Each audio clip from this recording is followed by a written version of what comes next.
video, just a 3-minute video. Dr. Puneet will be presenting his talk on combined gauge 27 plus 23 gauge vitrectomy.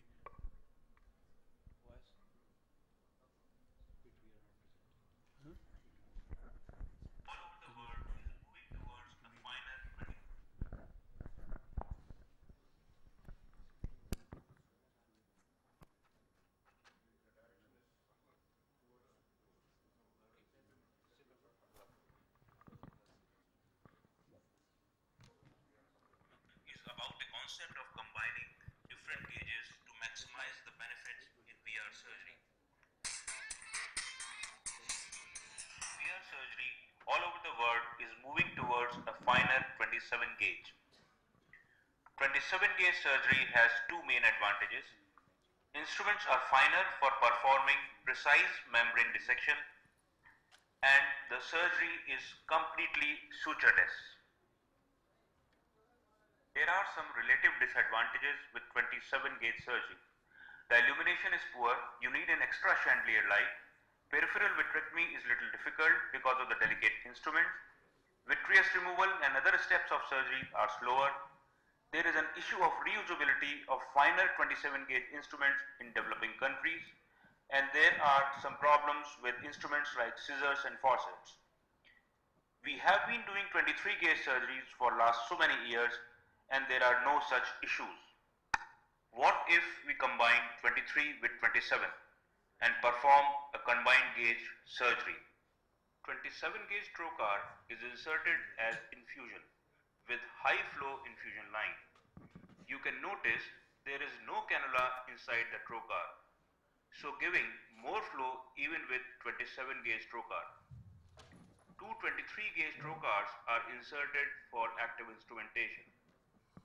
Newer vitrectomy systems provide balanced fluidics with IOP control. Core vitrectomy and peripheral vitrectomy is performed with 23 gauge cutter and light pipe. Core vitrectomy is faster and peripheral vitrectomy is easier. Now you can perform finer and delicate membrane surgery with finer 27 gauge cutter with adequate illumination of 23 gauge light pipe. There is no need for an extra chandelier light. You can switch from 27 to 23 gauge anytime in between for thicker membranes, faster fluid exchange, or silicone oil injection. In this combination, since you are removing the 27 gauge infusion trocar, in the end, there are lesser chances of leakage of sclerotomy and post-operative hypotony. By using combined gauge, you can avail benefits of both the gauges. So why stick to one single gauge? Combine different gauges to maximize the benefits. Thank you. Any questions or comments?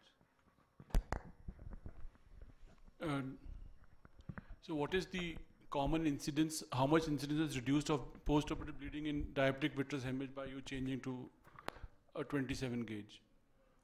The infusion is now 27 gauge. The infusion, actually I use a 27 gauge trocar which has a high flow infusion line. You remove the trocar, there is no trocar, there is no cannula inside.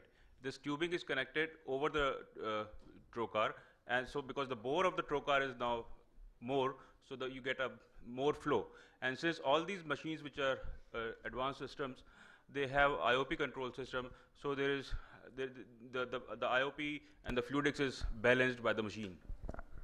The other two ports are 23 gauge, so you can use 23 gauge port for inserting 27 gauge, and the IOP is controlled. There is, even if there is some leakage, the IOP will be maintained and fluidics is balanced. Yeah, how do you reduce your post-operative bleeding in a diabetic vitreous hemorrhage? What other measures do you think?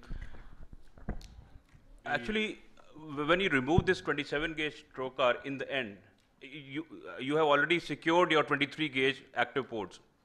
Now, since the last port is 27 gauge and 27 gauge leaks the least, so when you remove this 27 gauge trocar, there are very less chances of bleeding in these patients. Okay, One of the things I do, of course, is to do a partial fluid gas exchange, so the air tends to leak lesser. Where we do leave behind air, and particularly depends on the trocar cannula which we use. The ones which we use, and when we reuse, it does tend to leak. So one is I don't hesitate to take sutures. Another one is like most of the time I leave it to the partial fluid air exchange, so that like that tends to block the sclerotomies for a temporary period of time until the healing takes place in the next day. So the time is 2:26. So we have already taken 1 more minute. Thank you everyone for being